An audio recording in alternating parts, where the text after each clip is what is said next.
अब आ जाइए अगले चैप्टर पे, चैप्टर 8 सेक्शन 124। ये हो गया आपका पार्ट 1 कंप्लीट। पार्ट 2 के डिस्कशन पे अपन जा रहे हैं। यहां जो कहानी स्टार्ट हो रही है सेक्शन 124 से स्टार्ट हो रही है, जो बात करता है कॉन्ट्रैक्ट ऑफ इंडेमनिटी। इंडेमनिटी का मतलब होता है नुकसान की भरपाई करना, है ना। इंडेमनिटी का मतलब होता है भरपाई करना। तो इंडेमनिटी का जो कॉन्ट्रैक्ट है, इसमें बेसिकली दो पार्टीज, यहां आपको डिफरेंस समझना पड़ेगा इंडेमनिटी और गारंटी के बीच। पहले जरा सेक्शंस मार्क कर लीजिए जो ध्यान रखने। सेक्शन 124 ध्यान रखना है, जो इंडेमनिटी के कॉन्ट्रैक्ट को बताता है कि होता क्या है। 125 इंडेमनिटी होल्डर के अधिकार बताता है, ये इंपॉर्टेंट है। 126 गारंटी डिफाइन करता है, बहुत इंपॉर्टेंट है। तो अपन दोनों साथ साथ लेके चलेंगे थोड़ा सा। सेक्शन 124 और सेक्शन 126 ये किसकी बात करता है? गारंटी के कॉन्ट्रैक्ट की, गारंटी। और ये किसकी बात करता है? 124 इंडेमनिटी। दोनों में अंतर थोड़ा सा है, उसको समझना है। इंडेमनिटी, इंडेमनिटी में क्या होता है ये बात ध्यान रखना, दो पार्टी होती हैं, और गारंटी में जो पार्टी होती हैं वो हमारी होती हैं तीन। गारंटी में तीन पार्टी, इंडेमनिटी में दो। इंडेमनिटी का बेस्ट एग्जांपल है इंश्योरेंस। कौन सा insurance? Fire insurance, vehicle insurance. होता क्या है? Health insurance. होता क्या है इसमें कि अगर आपको ये नुकसान हुआ तो हम आपकी भरपाई करेंगे। एक डिफरेंस और समझना, 124 की जब आप डेफिनेशन रीड करेंगे तो यहां लिखा है कि किसी पर्सन के, एक पर्सन ये अंडरटेकिंग लेता है। मान लीजिए मैं हूं वो, तो मैं ये अंडरटेकिंग लेता हूं कि इन फ्यूचर आपको अगर कोई नुकसान होता है किसी पर्सन के कंडक्ट से, किसी व्यक्ति की हरकत से अगर आपको नुकसान होता है तो मैं उसकी भरपाई करूंगा। That's contract of indemnity. दो पार्टीज हैं, आप और मैं, मेरे और आपके बीच का ये कॉन्ट्रैक्ट है। हमने क्या कॉन्ट्रैक्ट किया? अगर किसी तीसरे व्यक्ति के कंडक्ट की वजह से आपको कोई नुकसान हुआ तो उस नुकसान की भरपाई मैं करूंगा। इसको कहते हैं कॉन्ट्रैक्ट ऑफ इंडेमनिटी। ठीक। अब प्रॉब्लम क्या है? इंडियन कॉन्ट्रैक्ट एक्ट में जब 124 में इस चीज को डिफाइन किया गया तो लिखा है पर्सन के कंडक्ट से। इसीलिए 124 इंडियन कॉन्ट्रैक्ट एक्ट का जो है ये किस पे डिपेंडेंट है? पर्सन के कंडक्ट से होने वाले नुकसान। अब आप कहेंगे सर मान लीजिए फायर इंश्योरेंस है और किसी व्यक्ति की गलती नहीं है, तो क्या फायर इंश्योरेंस का कॉन्ट्रैक्ट कॉन्ट्रैक्ट ऑफ इंडेमनिटी नहीं है? क्योंकि इंडियन कॉन्ट्रैक्ट एक्ट का 124 तो पर्सन की बात करता है। एक बार जरा रीड करिए 124 मेरे साथ। तो यहां लिखा है a contract by which one party promises to save the other from loss cause to him by the conduct of the promisor himself. मेरे ही कंडक्ट से कोई नुकसान होगा तो भी भरपाई करूंगा। या फिर लिखा है और bye the conduct of any other person is called a contract. तो हमारा जो इंडियन कॉन्ट्रैक्ट एक्ट का इंडेमनिटी है वो किस पे कन्फाइन है? पर्सन के कंडक्ट पे। लेकिन मान लीजिए हम फायर इंश्योरेंस की बात कर रहे हैं कि बिना किसी के गलती के शॉर्ट सर्किट से आग लग गई, इंश्योरेंस कंपनी तो तब भी पैसा देगी, तो क्या वो इंडेमनिटी का कॉन्ट्रैक्ट नहीं है? So the answer is yes, वो भी है। इंग्लिश कॉन्सेप्ट जो इंडेमनिटी का है, बात समझना, इंग्लिश लॉ का जो कॉन्सेप्ट है वो ब्रॉडर कॉन्सेप्ट है, और इंडियन लॉ में सेक्शन 24 में जब इंडेमनिटी को डिफाइन किया गया है ये थोड़ा सा नैरो कॉन्सेप्ट बताता है। लेकिन इंडियन कोर्ट्स ने मल्टीपल जजमेंट्स में इस बात को हेल्ड किया है कि जो इंग्लिश लॉ का कॉन्सेप्ट है ब्रॉडर वाला, वो ही इंडिया में भी एप्लीकेबल होगा। और ऐसे सारे कॉन्ट्रैक्ट जिसमें भरपाई की बात है, चाहे वो ह्यूमन कंडक्ट से होने वाला नुकसान हो या अदरवाइज होने वाला नुकसान, वो कॉन्ट्रैक्ट ऑफ इंडेमनिटी माने जाएंगे भारत में। This has been held in multiple judgment. So हमें जो इंडेमनिटी भारत में एप्लीकेबल होता है वो भी उस ब्रॉडर सेंस में होता है जो इंग्लिश लॉ में। भले स्ट्रिक्टली लिटरल इंटरप्रिटेशन अगर आप 124 का करेंगे तो वो थोड़ा सा नैरो है। इसलिए ये जो बाकी कॉन्ट्रैक्ट्स होते हैं व्हीकल का, फायर का, सब कुछ क्या है आपका कॉन्ट्रैक्ट ऑफ इंडेमनिटी। एक इंपॉर्टेंट सवाल जो यहां आता है वो ये कि क्या लाइफ इंश्योरेंस, क्या life insurance contract of indemnity है? कंटेंजेंट तो है, तो वैलिडिटी तो मिल गई। सेक्शन 31 जब पढ़ रहे थे तभी बताया था क्यों कंटिंजेंट है लाइफ इंश्योरेंस। क्योंकि लाइफ इंश्योरेंस का मतलब ये नहीं होता कि मरने पे पैसा मिलेगा। डेथ इज सर्टेन, लेकिन डेथ कब होगी दैट इज अनसर्टेन। और नॉर्मली एक एज के पहले अगर आपकी मृत्यु होती है तो ही क्लेम मिलता है, ये कॉन्ट्रैक्ट होता है लाइफ इंश्योरेंस का। सो कंटिजेंट तो होता है, is it a contract of indemnity, that's another important question. बताओ भाई, सॉरी बताइए, क्या life insurance contract of indemnity है? So the answer is no. Answer to this question is no, it is not. क्यों नहीं है पता है? क्योंकि इंडेमनिटी होता है नुकसान की भरपाई, और व्यक्ति की मृत्यु होने पे भरपाई नहीं करी जा सकती। जो क्लेम का अमाउंट मिलता है फैमिली को, वो सस्टेन करने के लिए मिलता है, वो उस इंसान की कमी पूरी नहीं कर सकते आप पैसे से। That's the theory behind it. एक इंसान की वैल्यू सिर्फ पैसे में नहीं होती है ना। अब इसीलिए मैंने आपको पहले कंटेंजेंट में भी बताया था कि लाइफ इंश्योरेंस करा कौन सकता, वही करा सकता है जिसका इंटरेस्ट हो। मैंने अपने एग्जाम्पल से भी आपको बताया था कि आपका मेरी जिंदगी में जो इंटरेस्ट है वो सिर्फ तब तक है जब तक मैं एनआई ना पढ़ा दूं आपको यूट्यूब पे। क्योंकि कॉन्ट्रैक्ट तो हो ही गया, आपने कहा था टीपीए कल से हो रहा है, अगली जो डिमांड आपकी है वो एनआई है। तो आपका इंटरेस्ट मेरी जिंदगी में आपको अभी ऐसा लगता है कि सिर्फ तब तक है जब तक एनआई ना पढ़ा दूं। लेकिन बेटा सिर्फ प्री थोड़ी निकालोगे, मेंस भी दोगे, इंटरव्यू के लिए भी इधर ही आना है, ध्यान रखना ये, है ना।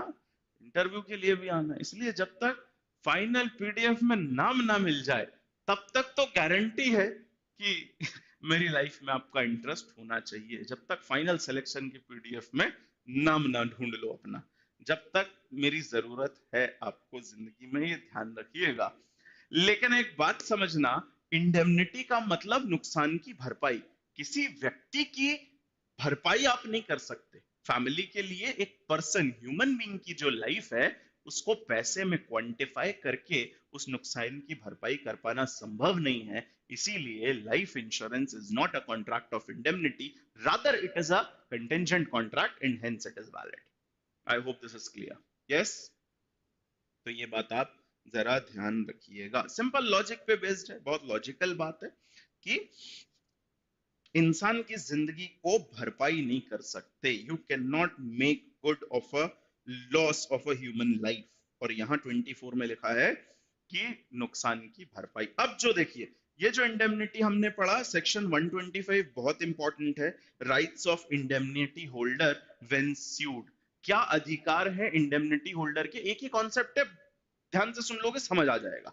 यहाँ पे कॉन्सेप्ट ये है, ये कई सारे केसेस भी हैं इसके रिगार्डिंग, लेकिन क्या पार्ट 2 से ना उतना इंपॉर्टेंट नहीं है कि केसेस वेसेस भी प्री में पूछे जाने के चांसेस हो, ये जनरली नहीं होता। बाकी भाई जब आप मेंस के लिए पढ़ेंगे तो सीधे सीधे क्वेश्चन आते हैं और बहुत इंपॉर्टेंट है फिर सब कुछ केस वेस सब। बट अभी इस डिस्कशन में उसको हम नहीं लाएंगे। तो समझना, इंडेमनिटी में बेसिकली बात यह है कि जो भी इंश्योरर है, इंडेमनिटी होल्डर बोलते हैं उसको, जिसने ये अश्योरेंस दिया, अंडरटेकिंग ली है कि तुम्हारा नुकसान होगा तो मैं भरपाई करूंगा, उसको इंश्योरर, जिसको अपन कहते हैं उसको इंडेमनिटी होल्डर कहते हैं। और जिस व्यक्ति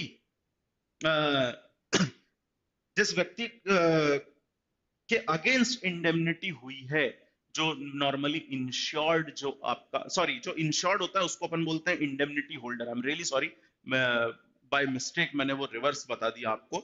इंडेमनिटी होल्डर वो होता है जिसको अश्योरेंस मिला है। आपने अपनी गाड़ी का इंश्योरेंस कराया, you are the indemnity holder. और जो अश्योरेंस दे रहा है वो इंडेमनीफायर है। जो अश्योरेंस दे रहा है वो कौन है? वो आपका होता है इंडेमनीफायर, उसको कहते हैं इंडेमनीफायर। ठीक, तो ये बात आप ध्यान रखिएगा। अब इसमें एक बात समझना, इंडेमनिटी होल्डर के अधिकार की बात 25 में कर रहे हैं। इंडेमनिटी होल्डर मतलब जिसने इंश्योरेंस कराया, उसके पास क्या अधिकार है?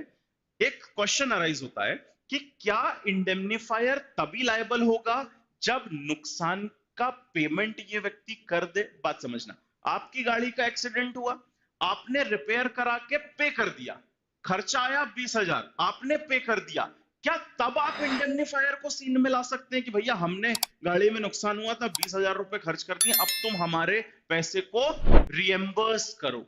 क्या तब इंडेमनीफायर को सीन में लाया जा सकता है जब आप ऑलरेडी आपने वो लॉस इनकर कर लिया है? या हेल्थ इंश्योरेंस की अपन बात करें, आप बीमार हुए, अस्पताल में एडमिट हुए, आपने पे कर दिया बिल, अब वो बिल आप रिएम्बर्स कराएंगे इंडेमनिफायर से, क्या ये ही हो सकता है? या फिर आप लॉस इनकर करें उसके पहले ही आप इंडेमनिफायर को बाउंड कर दें, जैसे जब आप अस्पताल में एडमिट होने जा रहे हैं तभी इंडेमनिफायर सारे एक्सपेंस उठाए, जिसको अपन कैशलेस कहते हैं ना। आजकल हेल्थ इंश्योरेंस में आपने देखा होगा दो तरीके के होते हैं, कैशलेस होता है, कैशलेस मतलब यू डोंट नीड टू पे, the company will come into scene, that is the indemnifier will come into scene and he'll save you from any kind of loss, मतलब आपको पे ही नहीं करना, सीधे कंपनी पे कर रही है। that is another kind of thing as a matter of right, if देखो कॉन्ट्रैक्ट में अगर कुछ और लिखा है तो फिर वो होगा, जनरल रूल वुड बी कि इंडेमनिफायर लायबल होता है जैसे ही लॉस अराइज होता है, मैं पे करूं या ना करूं मैं सीधे इंडेमनिफायर से पे करा सकता हूं, that is the general rule. हाँ, कॉन्ट्रैक्ट में कुछ और लिखा है पार्टीज ने तो ऑब्वियसली अपन कॉन्ट्रैक्ट पढ़ रहे हैं तो प्रायोरिटी अग्रीमेंट को दी जाती है, but in the absence this rule will be applicable कि जैसे ही लॉस हो रहा है पहले ही इंडेमनिफायर को कॉल किया जा सकता है फ्रॉम सेविंग, क्योंकि एक्चुअली इंडेमनिटी का कॉन्ट्रैक्ट क्या होता है, to save the other person from incurring losses, ये पर्पज है, इसीलिए इंडेमनिफायर को आप पहले ही कॉल कर सकते हैं as a matter of general rule. ठीक है, बाकी कॉन्ट्रैक्ट में अगर कुछ कॉन्ट्ररी है so that is another thing. इसके बाद देखिए, अब बाकी तो देखो जनरल रूल प्रोविजन में लिखा है वो सब तो आप समझ लेंगे, ये एक इंपॉर्टेंट सवाल है उसके रिगार्डिंग। इसके बाद आते हैं कॉन्ट्रैक्ट ऑफ गारंटी की तरफ। गारंटी में देखिए भाई तीन लोग होंगे, कौन कौन है तीन लोग गारंटी के कॉन्ट्रैक्ट में? एक होता है प्रिंसिपल डेटर, एक होता है क्रेडिटर और एक होता है श्योरिटी, ये तीन लोग होते हैं। जैसे मान लीजिए बैंक है क्रेडिटर, आप बैंक के पास गए लोन लेने, बैंक के पास कौन गया, प्रिंसिपल डेटर गया लोन लेने, ये व्यक्ति जो लोन लेने गया है बैंक के पास उसको कहते हैं प्रिंसिपल डेटर, जो उधार देने वाला है वो क्रेडिटर, जो इसकी गारंटी लेगा लोन के रीपेमेंट की उसको अपन कहते हैं श्योरिटी। सो प्रिंसिपल डेटर जब क्रेडिटर के पास जाता है, अब ये देखो इंडेमनिटी गारंटी में पहला डिफरेंस यही हो जाता है, यहां दो पार्टी या तीन पार्टी, सबसे पहला डिफरेंस यही क्रिएट हो जाता है। सो इन तीनों के बीच का कॉन्ट्रैक्ट है कॉन्ट्रैक्ट ऑफ गारंटी। इसमें बेसिकली क्या होता है, क्रेडिटर प्रिंसिपल डेटर को पैसे दे रहा है या फिर कोई और किसी भी तरीके का पेमेंट या कोई और ऑब्लिगेशन जो प्रिंसिपल डेटर को फुलफिल करना है, किसके रिस्पेक्ट में, क्रेडिटर के रिस्पेक्ट में, और अगर ये फुलफिल नहीं करता है इन केस ऑफ डिफॉल्ट, ये बात ध्यान रखिएगा, अभी अपन क्योंकि श्योरिटी की रिस्पॉन्सिबिलिटीज पढ़ेंगे या राइट्स पढ़ेंगे तो ध्यान रखना, in case of default by the principal debtor who will be liable, this surety. और श्योरिटी कब लायबल होगा, इन केस ऑफ डिफॉल्ट। जैसे मान लीजिए बैंक से लोन इसने लिया है प्रिंसिपल डेटर ने, तो पहले एक बात समझना कि श्योरिटी की लाइबिलिटी क्या होगी, क्योंकि श्योरिटी अंडरटेकिंग दे रहा है किसको, बैंक को, कि भैया ये पे नहीं करेगा तो मुझसे ले लेगा, मैं पे करूंगा। इसके रिगार्डिंग सर, अब ये तो तीनों पार्टी के बारे में बात है, कॉन्ट्रैक्ट होता क्या है 126 में लिखा है, पढ़ोगे समझ जाओगे, कोई टेक्निकलिटी नहीं है। 127 बहुत इंपॉर्टेंट है कि कंसीडरेशन क्या होता है गारंटी में, किसके लिए कंसीडरेशन जरा समझना। देखो भाई, प्रिंसिपल डेटर को क्या मिल रहा है, लोन, क्रेडिटर को क्या मिल रहा है, इंटरेस्ट, मान लो भाई बैंक इंटरेस्ट लेगा उसके बदले में इसको लोन, दोनों के लिए कंसीडरेशन। लेकिन अंडरटेकिंग कौन ले रहा है, गारंटी में होता क्या है, ये श्योरिटी जो है या इसको गारंटर भी कहते हैं, ये व्यक्ति अश्योर करता है क्रेडिटर को कि अगर इसने डिफॉल्ट किया अपने काम करने या पे करने में तो मैं पे करूंगा, श्योरिटी पे करेगा। ये भाई क्यों हीरो बन रहा है, ये बताइए। इन दोनों का तो अपना इंटरेस्ट है, इसका क्या इंटरेस्ट है इस कॉन्ट्रैक्ट में, भैया पैसा मिल रहा है प्रिंसिपल डेटर को, देने वाला है क्रेडिटर, ये क्यों बीच में आके श्योरिटी बन रहा है, इसके लिए क्या कंसीडरेशन है, वो बात लिखी है आपके 127 में। और यहां श्योरिटी का कंसीडरेशन ये है कि इसके कहने पे क्रेडिटर प्रिंसिपल डेटर को लोन दे रहा है।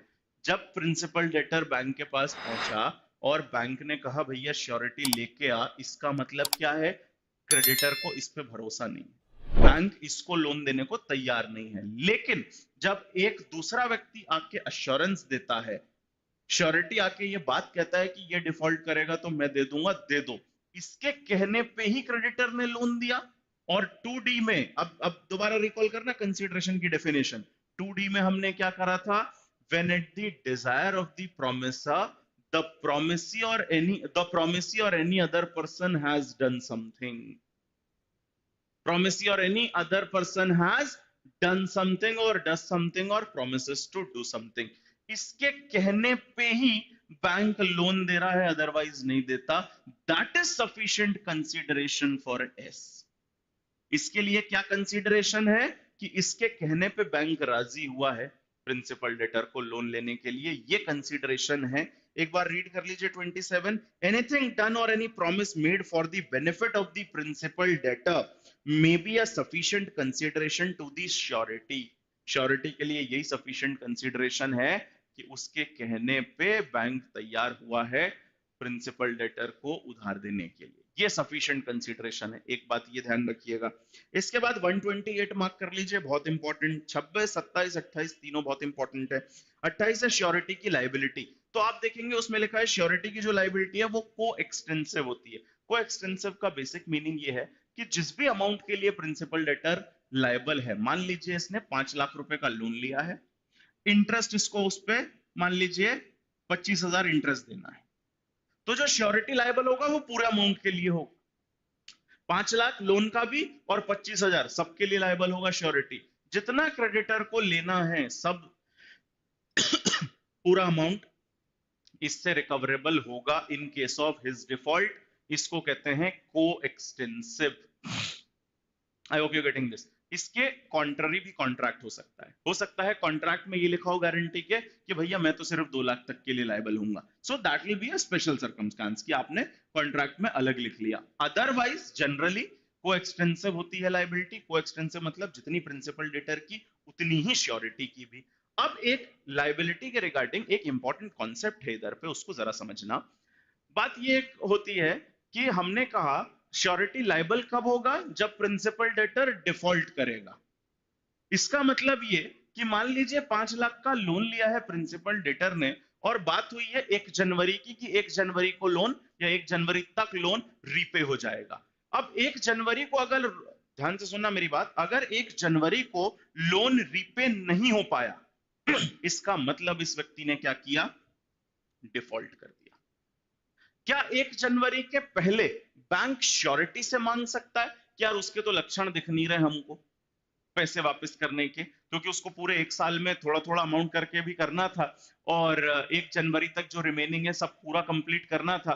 दिसंबर आ गया, 27 तारीख हो गई है, अभी तो बहुत बचा है, इसलिए इसके तो आसार हमको लग नहीं रहे देने के। एक काम करो तुम दो। क्या क्रेडिटर श्योरिटी को कंपेल कर सकता है before his default? The answer is no. ध्यान रखना, द आंसर इज नो। जब तक 1 जनवरी जो डिसाइडेड डेट है उस पे ये बंदा डिफॉल्ट नहीं करेगा, श्योरिटी की लायबिलिटी अराइज नहीं होगी। लेकिन एक दूसरी चीज भी समझना कि जैसे ही प्रिंसिपल डेटर ने डिफॉल्ट किया, अब मान लीजिए क्रेडिटर को कोर्ट जाना है एक्शन लेने। भाई कोर्ट का एक्शन क्यों होता है? जब आप खुद से काम नहीं कर रहे तो क्रेडिटर, अब क्रेडिटर क्या पहले प्रिंसिपल डेटर के अगेंस्ट सूट फाइल करेगा तभी वो श्योरिटी के अगेंस्ट कर सकता है, या फिर क्योंकि प्रिंसिपल डेटर ने डिफॉल्ट तो कर दिया है, क्या अब क्रेडिटर डायरेक्टली स्यू कर सकता है श्योरिटी को without making principal debtor a party, या इसके अगेंस्ट सूट फाइल किए बिना या इसको पार्टी बनाए बिना क्या क्रेडिटर डायरेक्टली श्योरिटी के अगेंस्ट सूट फाइल कर सकता है? That is an important conceptual question and the answer is yes. ध्यान रखना, क्रेडिटर कोर्ट में सीधे सूट फाइल कर सकता है श्योरिटी के अगेंस्ट, लेकिन डिफॉल्ट होना जरूरी है। जब तक प्रिंसिपल डेटर की तरफ से डिफॉल्ट नहीं होगा श्योरिटी की लायबिलिटी अराइज नहीं होगी। लेकिन एक बार लायबिलिटी अराइज हो गई तो अब क्रेडिटर के पास अधिकार, इसीलिए तो श्योरिटी बनाया था, क्योंकि ये तो कोर्ट में भी कुछ नहीं होगा इसके अगेंस्ट, तो इसलिए तो श्योरिटी बनाया था। सो क्रेडिटर डायरेक्टली कोर्ट किसके अगेंस्ट जा सकता है? श्योरिटी के अगेंस्ट जा सकता है, लेकिन जाएगा कब?